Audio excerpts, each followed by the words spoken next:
Allah ada tanpa tempat dan arah.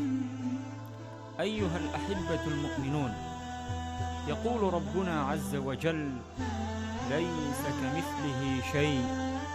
Allah tidak menyerupai sesuatu pun dari makhluknya, dan tidak ada sesuatu pun yang menyerupainya. Ayat ini adalah ayat yang paling jelas dan paling tegas di dalam Al-Quran, yang menjelaskan bahwa Allah sama sekali tidak menyerupai makhluknya. Ulama ahlu sunnah menyatakan bahwa alam, segala sesuatu selain Allah, yakni makhluk Allah, terbagi menjadi dua bagian, benda dan sifat benda. Benda terbagi menjadi dua: benda latif, sesuatu yang tidak dapat dipegang oleh tangan, seperti cahaya, kegelapan, roh, angin, dan semacamnya. Benda katsir, sesuatu yang dapat dipegang oleh tangan, seperti manusia, tanah, benda-benda padat, dan lain sebagainya. Sedangkan sifat-sifat benda adalah seperti bergerak, diam, berubah, bersemayam, berada di tempat dan arah, duduk, turun, naik, dan sebagainya. Ayat di atas menjelaskan kepada kita bahwa Allah Ta'ala tidak menyerupai makhluknya. Allah bukan benda latif, Allah bukan benda katsir. Allah tidak boleh disifati dengan satupun di antara sifat-sifat benda. Firman Allah, laisa kamitslihi syai', ini cukup dijadikan sebagai dalil bahwa Allah ada tanpa tempat, tanpa arah. Karena seandainya Allah memiliki tempat dan arah, maka akan banyak yang serupa dengannya.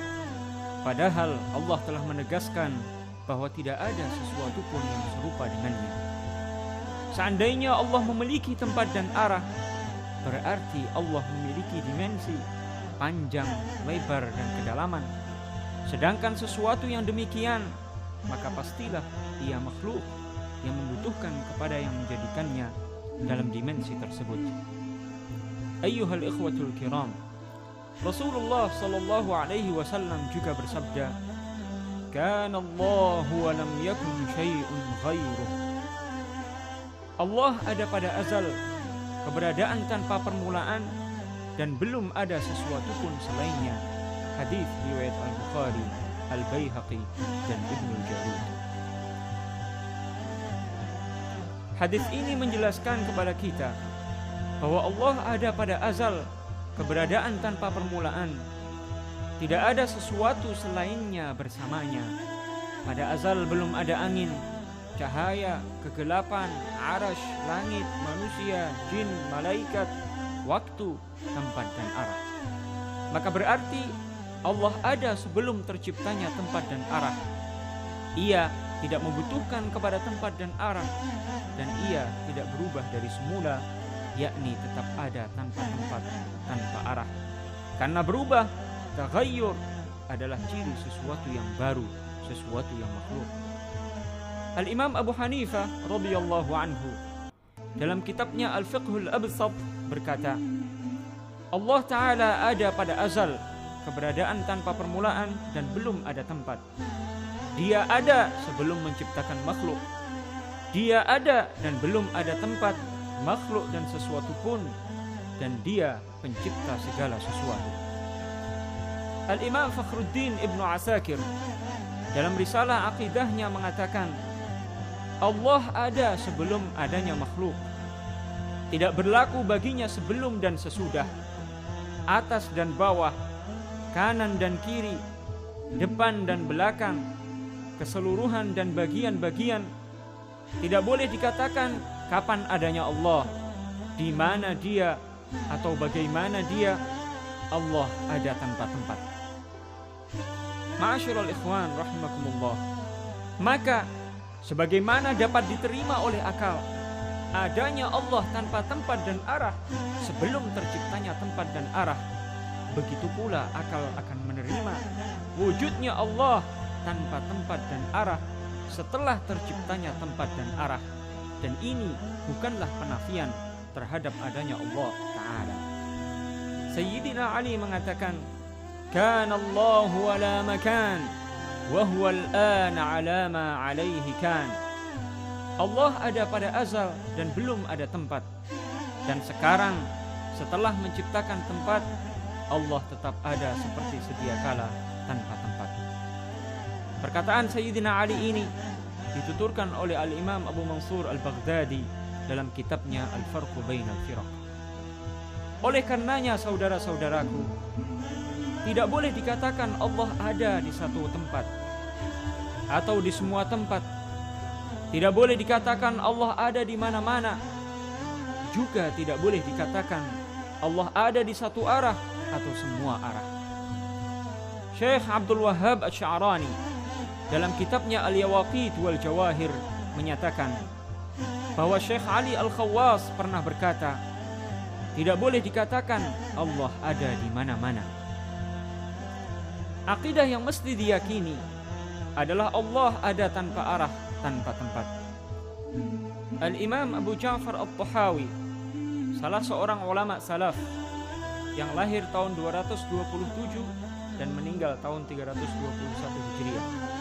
Beliau berkata, "Wala tahwihil jihatus sittu kasairil mubtada'at." Allah tidak diliputi oleh 1 maupun 6 arah penjuru, atas, bawah, kanan, kiri, depan dan belakang. Allah tidak seperti makhluknya yang diliputi oleh 6 arah penjuru tersebut. Perkataan Al-Imam Abu Ja'far At-Tahawi ini adalah ijma', konsensus, kesepakatan para sahabat dan generasi salaf, generasi yang hidup pada 3 abad pertama Hijriah.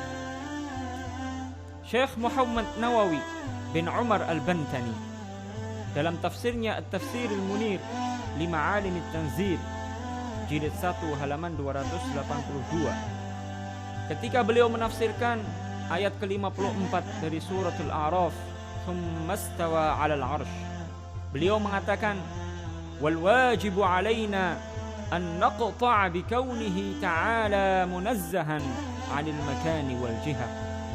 Dan kita wajib meyakini secara pasti tanpa keraguan sedikit pun bahwa Allah Ta'ala Maha Suci dari tempat dan arah.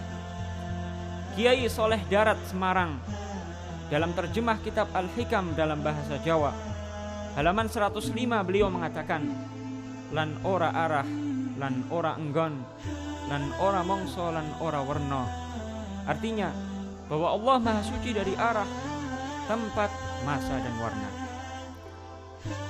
Kiai Haji Muhammad Hashim Asy'ari, pendiri Jam'iyah Nahdlatul Ulama, dalam muqaddimah risalahnya yang berjudul At-Tanbihat Al-Wajibat, beliau mengatakan, "Wa asyhadu an la ilaha illallah wahdahu la syarika lah, al-munazzahu 'anil jismiyyati wal jihati waz zamani wal makan." Dan aku bersaksi bahwa tidak ada Tuhan yang wajib disembah melainkan Allah semata. Tidak ada sekutu baginya. Dia Maha Suci dari berjisim, berbentuk, memiliki ukuran. Maha Suci dari arah, zaman, masa maupun tempat. Ayyuhal ahibbatul mu'minun, inilah akidah umat Islam seluruhnya, baik generasi salaf maupun khalaf, di negeri kita Indonesia tercinta ini dan di seluruh dunia Islam. Kita memohon kepada Allah agar menutup lembaran kehidupan kita dengan membawa